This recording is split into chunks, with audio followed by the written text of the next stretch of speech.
नमस्कार, इन खबर में आपका स्वागत है। मैं हूं आपके साथ आशीष राजेंद्र कुमार और बात करूंगा मैं छठ के पावन पर्व के बारे में। जी हां, आज 31 अक्टूबर है और नहाय खाए के साथ आज से छठ का ये पावन पर्व आरंभ हो चुका है। छठ के इस पावन पर्व की धूम चारों ओर देखने को मिल रही है।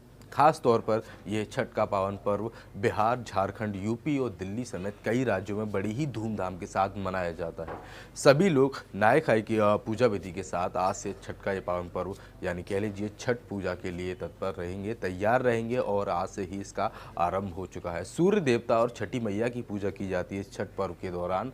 तो ऐसे में मैं आज आपको बताऊंगा इस वीडियो के दौरान कि छठ पूजा के समय काल तक आपको छठ पूजा के जो नियम विधि है यानी कि जो नियम बने हुए हैं उनका पालन विशेष तौर पे अच्छे तरीके से करना चाहिए। और ऐसे वो कौन से कार्य हैं जिनको आपको नहीं करना चाहिए, क्योंकि अगर आप वो गलत कार्य करते हैं तो उसके बाद से ये छठ पूजा का व्रत या इसका उपवास रखना एक तरीके से निष्फल कहा जाता है और ये व्रत आपका खंडित हो जाता है। पहले तो मैं आपको बता दूं कि छठ पूजा आप सभी जानते हैं कि 36 घंटे तक निर्जला व्रत रखा जाता है छठ पूजा के दौरान।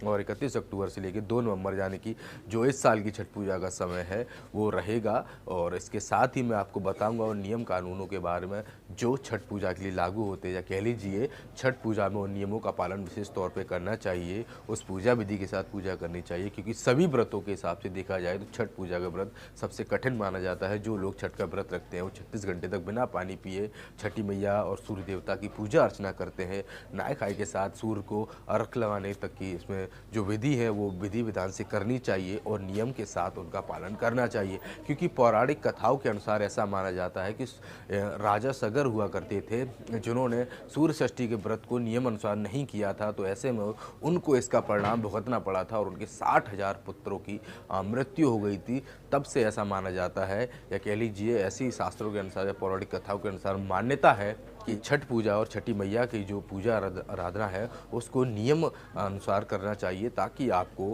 कोई भी कह लीजिए दोष किसी तरीके का ना लगे और व्रत आपका सावधानी पूर्वक रहे और जो आपकी इच्छा है वो एक तरीके से पूर्ण हो जाए, ताकि आपको इस व्रत का कह लीजिए जो दोष है वो ना लगे और आपका व्रत खंडन ना हो। तो ऐसे में मैं आपको बताऊंगा कि क्या क्या वो नियम है, क्या क्या वो विधि है जिनको आपको छठी पूजा के समय नहीं करना चाहिए, जिसके कारण आपका जो व्रत है वो निष्फल हो सकता है। तो छठ पूजा के नियम के बारे में मैं आपसे यहाँ बातचीत कर रहा था और मैं बताऊंगा कि सबसे पहले आपको ध्यान रखना चाहिए कि जो व्रत रखने वाले व्यक्ति हैं वो ज़मीन पर चटाई बिछाकर सोएं और पलंग या तख्त का बिल्कुल भूल कर भी इस्तेमाल ना करें। दूसरा, 4 दिन चलने वाले इस व्रत में प्रत्येक दिन स्वच्छ वस्त्र पहनने का विधान है, लेकिन शर्त यह है कि वस्त्र सिले हुए ना हो। ऐसी स्थिति में वस्त्र पहने जो व्रत रखने वाले स्त्री पुरुष हैं वो साड़ी और पुरुष का धोती का इस्तेमाल करें। तीसरा, यदि आपके परिवार में किसी ने छठ पूजा का व्रत रखा है तो परिवार के सदस्यों को तामसिक भोजन नहीं करना चाहिए।